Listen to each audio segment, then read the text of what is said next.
Open your inbox. Find the most recent message from your department head.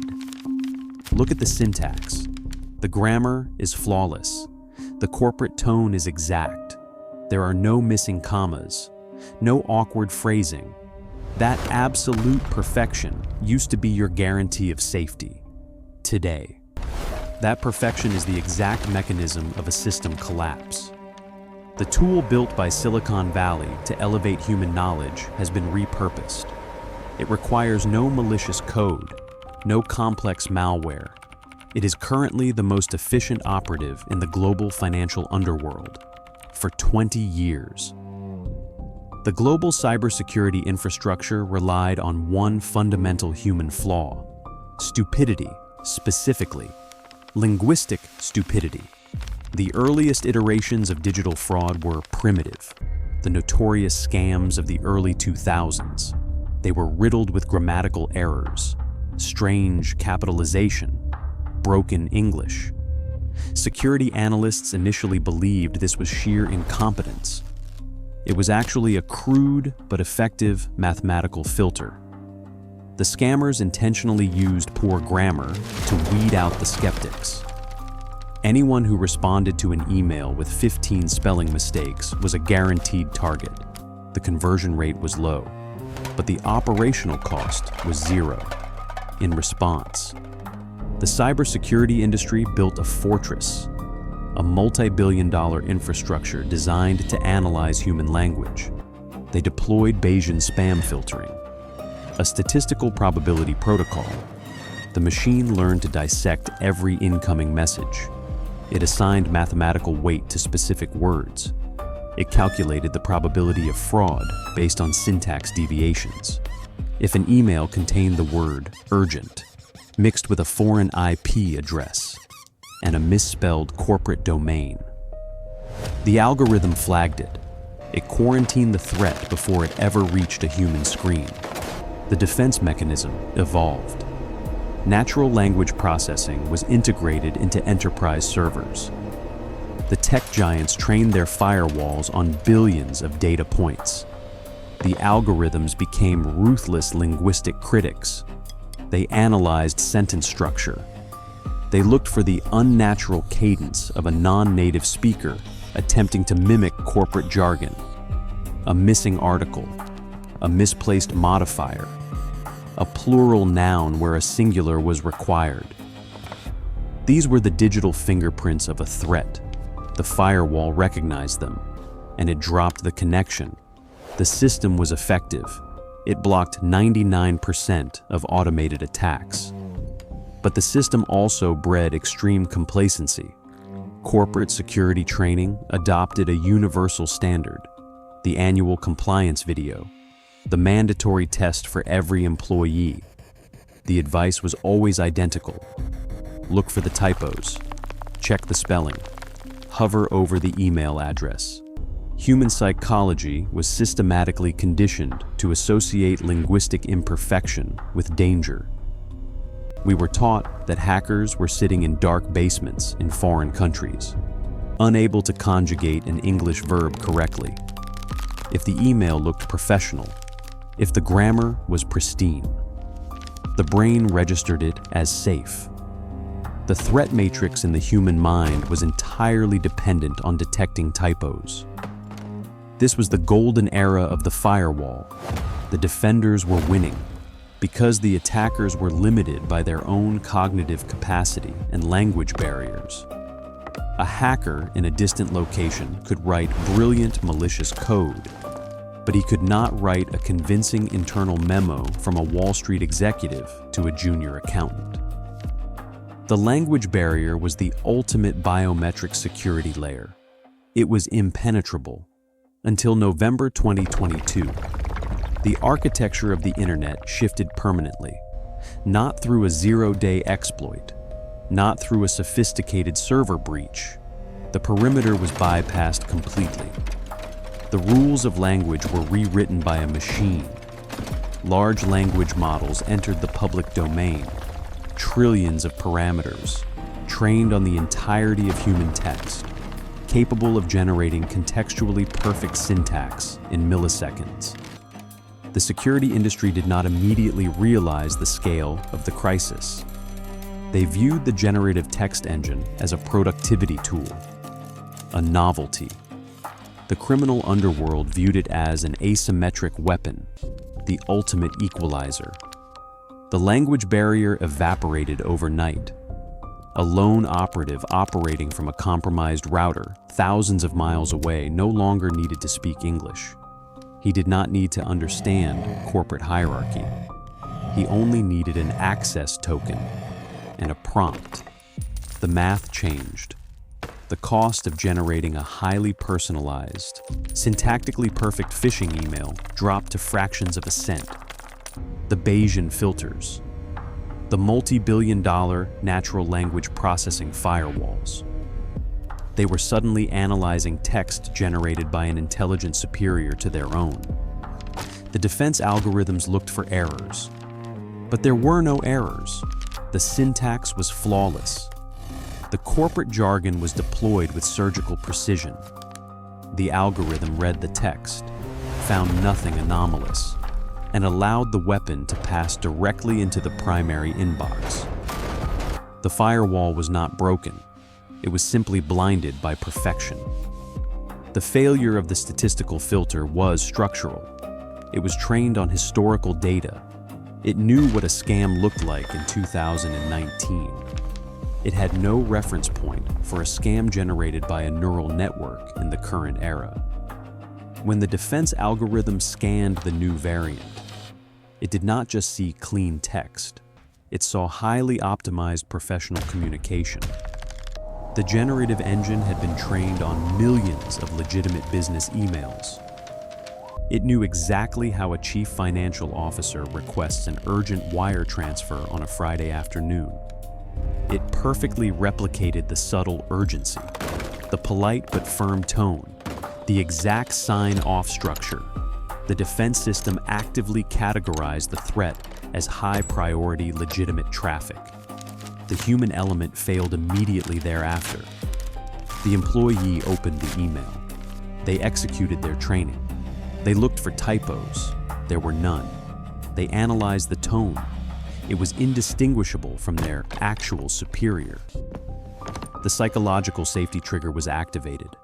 The linguistic perfection bypassed the critical thinking center of the brain. The illusion of safety was total. The target reached for their mouse. They initiated the transfer protocol. The multi-billion-dollar security infrastructure was bypassed not by breaking the code, but by mastering the language. The era of the typo was over. The system was now operating in the dark, waiting for a linguistic anomaly that would never arrive. The creators of the generative models anticipated abuse.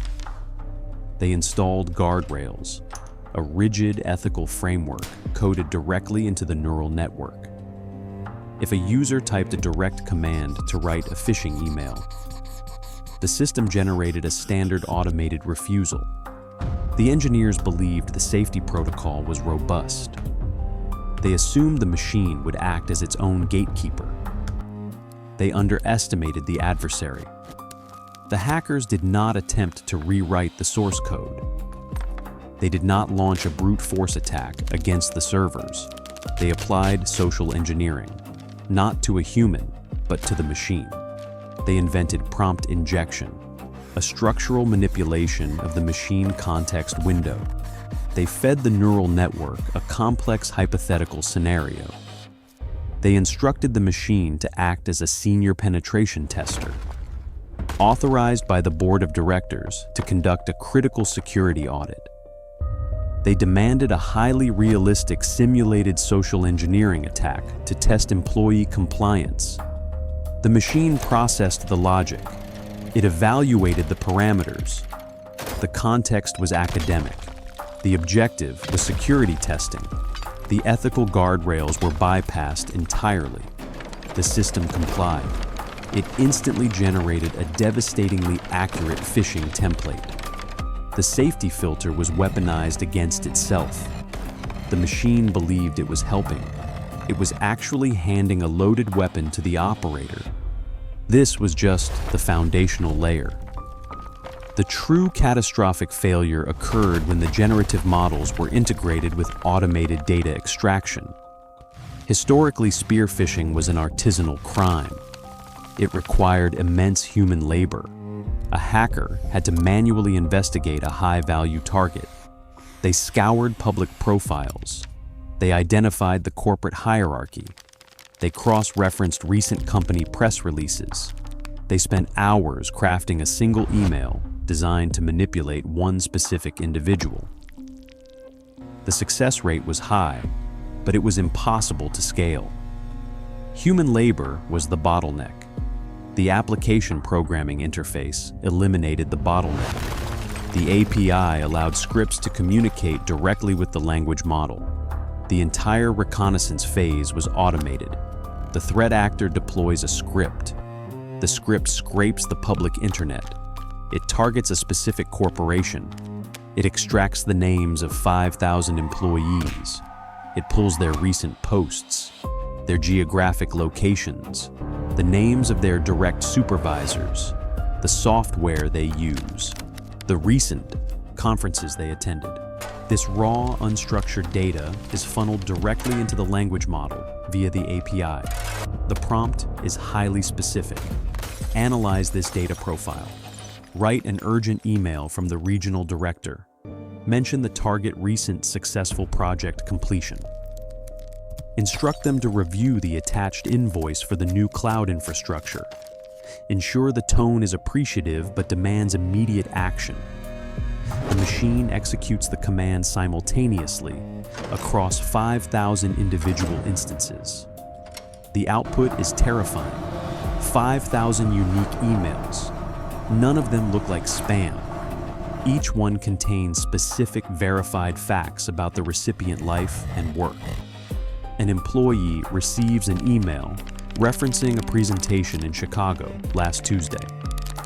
Another receives an email congratulating them on a 5-year work anniversary before asking them to verify a payroll link. The language model weaves absolute truth with a singular malicious payload. The operation takes less than 4 minutes. The total computing cost is under $50. The return on investment is exponential. The security industry attempted to adapt. They tried to build artificial intelligence to detect artificial intelligence. They developed text classifiers, algorithms designed to measure the perplexity and burstiness of a text block. They assumed a machine would write with a predictable mathematical pattern. They assumed human writing was inherently chaotic. The hackers adapted faster. They adjusted the temperature settings on the language model. They instructed the machine to intentionally inject slight variations in sentence length, to simulate human unpredictability, to write in the specific style of a tired executive typing on a mobile device at midnight. The text classifiers failed. The false positive rate skyrocketed. The automated defense systems began flagging legitimate executive emails as fraud. The corporations were forced to lower their security thresholds to maintain business operations. The perimeter was compromised from the inside out. The underground economy evolved further. They stopped relying on the public commercial models. They took open source neural networks. They stripped out every ethical constraint. They trained them exclusively on vast databases of successful scam scripts, stolen financial data, dark web negotiation logs. They created dedicated criminal models. These systems do not require complex prompt engineering. They are designed from the ground up for maximum psychological manipulation. They offer fraud as a seamless subscription service. The architecture of trust has been permanently dismantled. The multi-billion-dollar cybersecurity complex is still operating on a defunct paradigm. They are still searching for the anomaly. They are scanning the digital horizon for the crude, the obvious, the poorly constructed threat. They are looking for the spelling mistake. There are no more spelling mistakes. The machine has mastered our syntax. It has mapped our emotional triggers. It can simulate empathy, urgency, authority. It can replicate the voice of a trusted colleague with terrifying precision. This is the ultimate irony of the information age. We spent decades treating human imperfection as the primary indicator of danger. We built our entire psychological defense mechanism around the detection of flaws. We assumed that only a legitimate human could produce a flawless corporate document. That assumption is now fatal. The absolute perfection of the text is no longer the guarantee of authenticity. It is the signature of the synthetic. The tool we built to communicate with perfect clarity has become the ultimate instrument of deception. You cannot trust the flawless email. You cannot trust the perfect grammar. Because in the modern digital ecosystem, the only entity capable of producing absolute perfection at scale is the machine trying to destroy you.